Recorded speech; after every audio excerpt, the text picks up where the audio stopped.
Hello dear students, welcome back again. Our next part number 3. Our chapter is chapter number 19. India wins freedom. How did India win their freedom? In previous parts, we discussed about the introduction of the chapter, about Royal Act, and also we discussed the tragedy of Jallianwala Bagh, and also non-cooperation movement, why non-cooperation movement was happened, and also we discussed about related to the Simon Commission. Okay, in this part we discussed the Dandi March. What was the Dandi March? Okay, and also we discussed about the why Gandhiji do this march. What was the need was doing this march against the Britishers. And also we discussed about the Quit India movement, which year it started, in who is the leader of this movement, and also discuss about the slogan in during this movement. Okay, and also we discuss about the Subhash Chandra Bose formation of Indian National Army. How Subhash Chandra Bose make this army, and where he is made this army. Okay, so let's go to a screen. Dandi March. In 1930, Gandhiji started the civil disobedience movement. इन 1930 में गांधी जी ने एक civil disobedience movement start किया। Civil disobedience movement का meaning सविनय अवज्ञा आंदोलन। Under this movement people boycott foreign goods, did not pay taxes and held demonstration against the government all over the country. अब इस मूवमेंट के अंदर जो पीपल थे वो जो फॉरेन गुड्स था उनको बायकॉट करते थे और हमें जो भी टैक्सेस जो कि ब्रिटिश गवर्नमेंट के थ्रू रेगुलेट किए गए थे उन टैक्सेस को पे नहीं करते थे। एंड जो ब्रिटिश गवर्नमेंट थी और जो ऑल ओवर कंट्री में जहाँ जहाँ भी ब्रिटिश गवर्नमेंट के ऑफिसेस थे उनके अगेंस्ट में क्या करते थे, डिमॉन्स्ट्रेशन मतलब प्रदर्शन करते थे। The government had earlier passed salt law which did not allow people to make salt from sea water। बहुत पहले जो गवर्नमेंट थी इन 19th सेंचुरी, जो ब्रिटिश गवर्नमेंट थी उसने एक सॉल्ट लॉ बनाया था और उसका मीनिंग ये था कि जो इंडियन पीपल थे वो सी वाटर से सॉल्ट को नहीं बना सकते थे।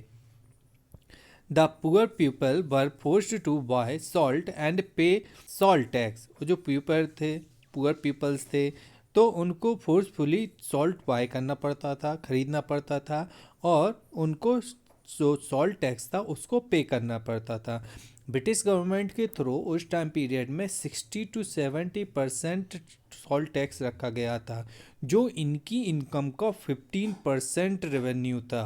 Gandhi ji decided to break this law himself. Gandhi ji ने यही डिसाइड किया कि वो है इस लॉ को खुद से ब्रेक करेंगे। He marched on foot from Sabarmati Ashram in Ahmedabad to Dandi on the seashore। Gandhi ji ने इस मूवमेंट के अगेंस्ट में साबरमती आश्रम जो कि अहमदाबाद में है वहाँ से डांडी तक, डांडी के सीसोर मीन समुद्री किनारे तक, ये डिस्टेंस 390 किलोमीटर की थी जो कि गांधी जी के द्वारा और उनके सपोर्टिव जो इस मूवमेंट में उनके साथ थे, इस मार्च में जो जो जिन जिन पर्सन्स ने इन गांधी जी का सपोर्ट किया था, इतनी डिस्टेंस को 390 किलोमीटर के डिस्टेंस को 24 डेज में कवर अप किया था। At Dandi Gandhi ji picked up a handful of salt and broke the salt law. और यहाँ पर जाकर दांडी में जाकर गांधी जी ने एक मुट्ठी, हैंडफुल मतलब मुट्ठी भर सॉल्ट उठाया और इस सॉल्ट लॉ को ब्रेक किया। This journey of Gandhi ji was called the Dandi march. Gandhi ji की ये जो जर्नी थी और इसको किस नाम से जाना जाता है, डांडी मार्च के नाम से। The British government tried their best to crush the movement. और ब्रिटिश गवर्नमेंट ने अपना बहुत बेस्ट दिया ताकि वो इस मूवमेंट को क्रश कर सके। Many people were arrested, some were killed, but more and more people join the movement from all over the country. उन्होंने बहुत सारे पीपल्स को अरेस्ट किया, बहुत सारे को मारा गया, बट ज़्यादा से ज़्यादा लोगों ने इस मूवमेंट को पूरी कंट्री में ज्वाइन किया। पूरी कंट्री के डिफरेंट डिफरेंट पार्ट्स में इस मूवमेंट के थ्रू ज्वाइन किया। Frontier province, it was led by Abdul Gruffudd Khan, who was popularly called frontier Gandhi.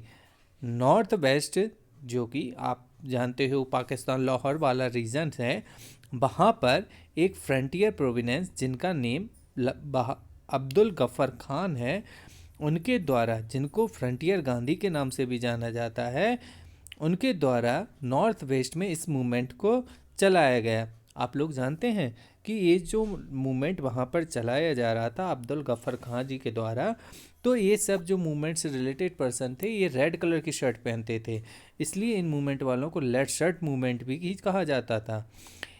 In the south under C Rajagopalachari people join the movement, और south में under C Rajagopalachari ji जो थे उनके under में पीपल्स ने इस मूवमेंट को ज्वाइन किया।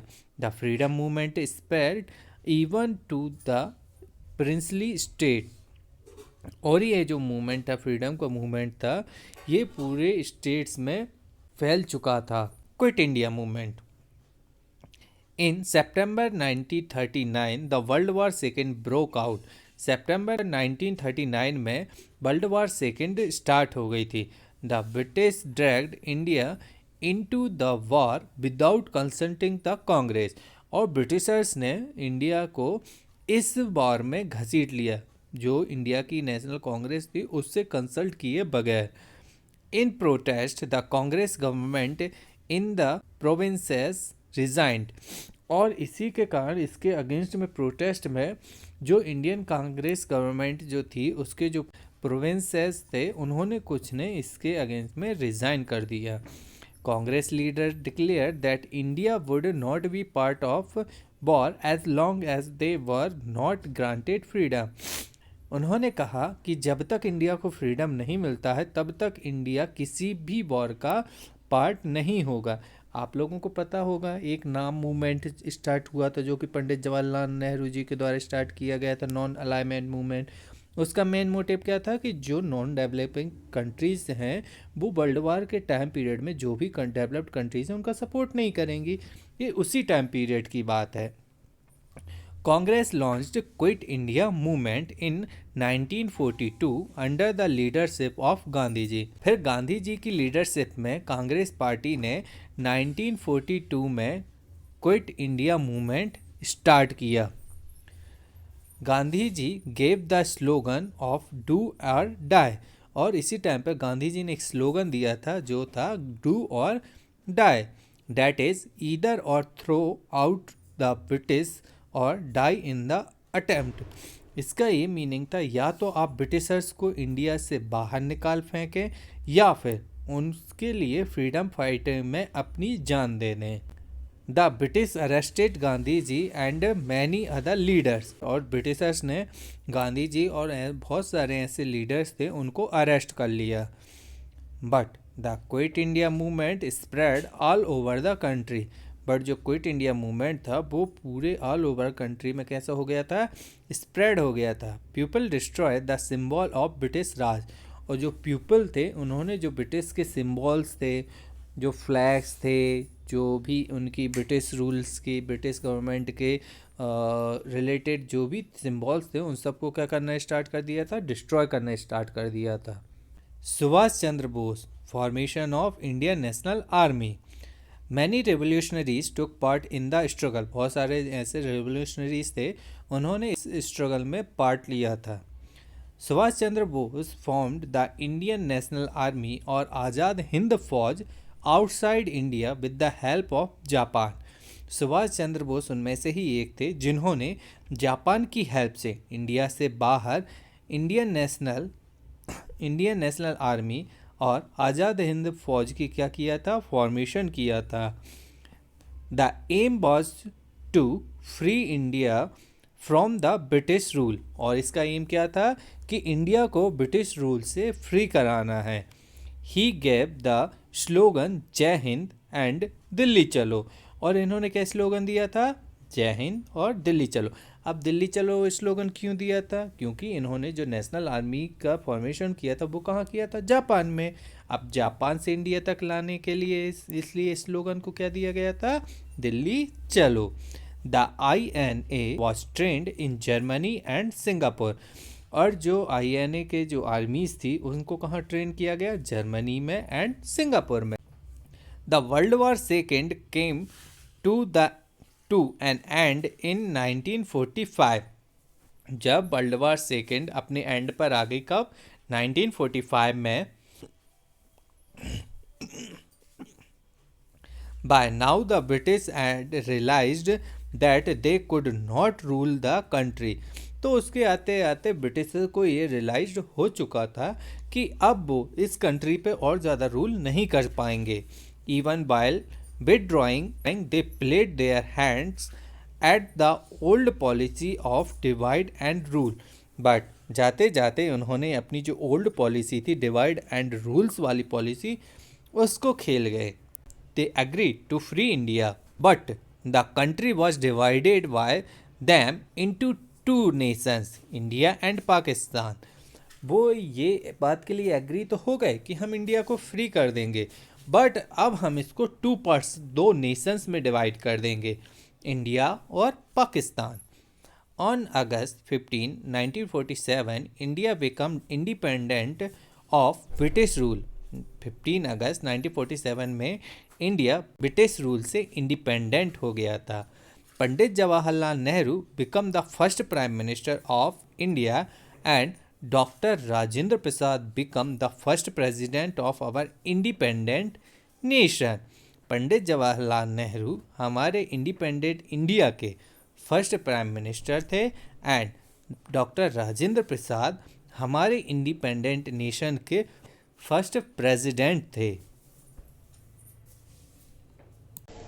So, what we learn in this part, we learn about the Dandi March. What was Dandi March? देखो, particular what is the main motive for doing this march is breaking a salt law. What is the salt law? The earlier Britishers made a law that the Indians are not made a salt with the help of sea water, and also they made a tax which are based on the salt. The poor peoples forced by the Britishers for buying a salt, and 50% of his income from this salt tax. Okay, for breaking this law, Gandhiji doing a march, that is a Dandi March. So that Gandhiji doing this march from Ahmedabad, Gujarat to a Dandi place. Dandi, a seashore region in Gujarat.